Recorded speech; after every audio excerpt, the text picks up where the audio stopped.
Hello दोस्तों, कैसे हैं आप लोग? ठीक है, मैं भी आज ठीक हूँ। आज हम लोग पढ़ने वाले हैं क्लास 8 का chapter number 11, force and pressure. तो आज हम लोग फोर्स के बारे में डिटेल में पढ़ेंगे और कल भी फोर्स के बारे में पढ़ेंगे। उसके बाद प्रेशर को डिस्कस करेंगे। ठीक है, तो चलिए स्टार्ट करते हैं। फोर्स क्या होता है भाई?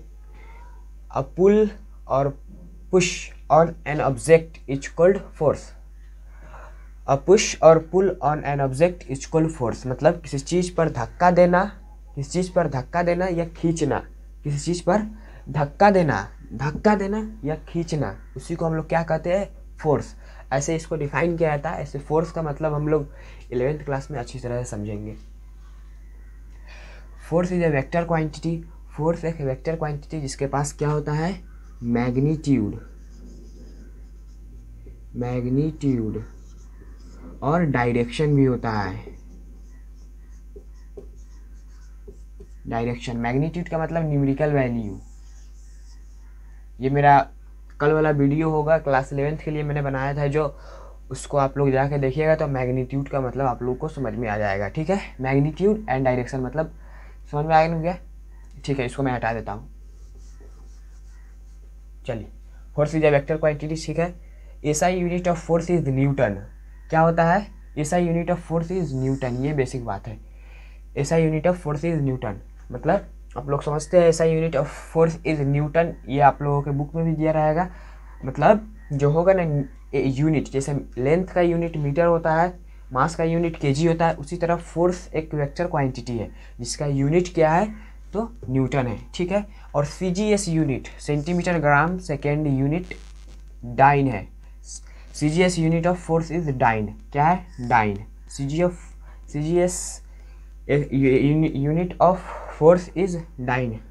ठीक है, यहाँ पर रिलेशन दिया हुआ है डाइन में और न्यूटन में।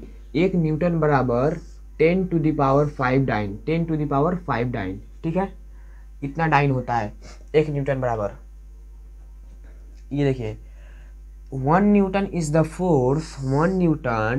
Force which can make an object of 1 kg mass to move at an acceleration of 1 metre per second square.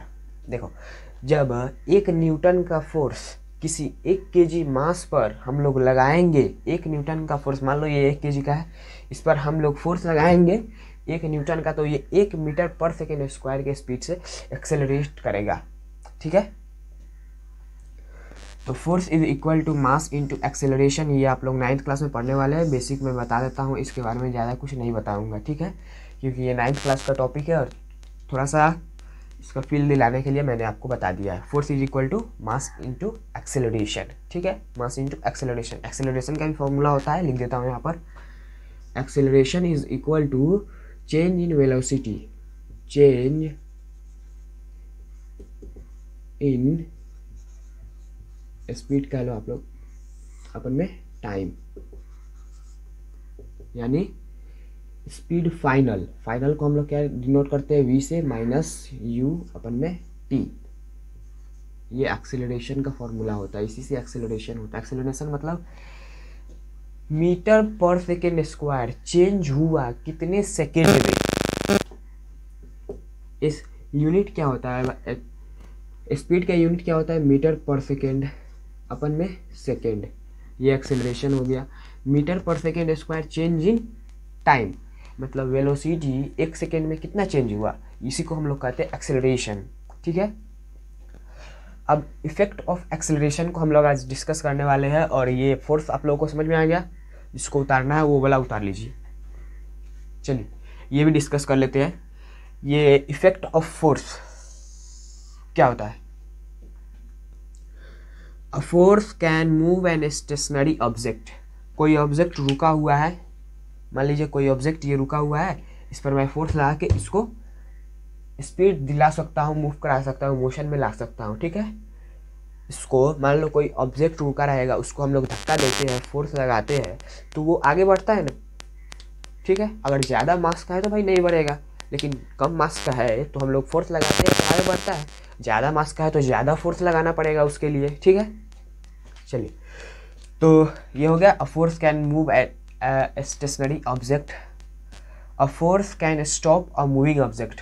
कोई चलता हुआ गाड़ी है, ठीक है, साइकिल चल रहा है, उसको हम लोग यहाँ से आगे से उसके अपोजिट डायरेक्शन से फोर्स लगाकर उसको हम लोग रुका सकते हैं, ठीक है, उसको हम लोग स्टॉप करा सकते हैं। ओके, चलिए, अ force can change the speed of a moving object. कोई साइकिल है, साइकिल पे एग्जांपल लेते हैं, ठीक है, कोई साइकिल है चल रहा है, उसको हम लोग फोर्स लगा के और स्पीड धरा सकते हैं, दे सकते हैं या नहीं, दे सकते हैं ना। अब मान लो एक फुटबॉल है, कोई मारा प्लेयर उधर से, और वो तो स्पीड कुछ दे के मारा होगा ना, और हम लोग और मार देंगे लगा के, तो वो और चला जाएगा स्पीड, ठीक है, और स्पीड धर के आगे बढ़ जाएगा। उसके बाद अ force can change the direction of a moving object. कोई ऑब्जेक्ट आ रहा है इधर से, उसको हम लोग इधर से मारे तो इधर घूम गया। यही होता है कि कोई चलता हुआ चीज़ का हम लोग फोर्स लगाकर डायरेक्शन भी चेंज कर सकते हैं, दिशा भी चेंज कर सकते हैं। अ force can change the shape and size of object. मान लो शेप एंड साइज बोला ना, तो एक स्प्रिंग ले लो, ठीक है, फोर्स लगा के खींचो, पुश करो, तो उसका लमट जाएगा, मतलब स्ट्रेच हो जाएगा ना, तो वो लंबा हो जाएगा पहले से, उसके बाद फिर छोड़े गए तो वो शॉर्ट हो जाएगा, छोटा सा। वही होता है, शेप एंड साइज भी बदल सकते हैं। घर में जैसे आटा गूंथती रहती है, अम्मी अपनी गूंथती रहती है ना, तो वहाँ पर क्या होता है कि जब एक फैट मारो अंदर तो उसका चेंज हो जाता है शेप, ठीक है। फुटबॉल को दबाओगे कस के, जिसमें हवा कम रहेगा, एयर कम रहता है अंदर, उसको भी दबाओगे तो उसका भी शेप एंड साइज चेंज हो जाएगा, ठीक है। तो आज इतना ही, और कल इसके बारे में और डिटेल में हम लोग जानेंगे।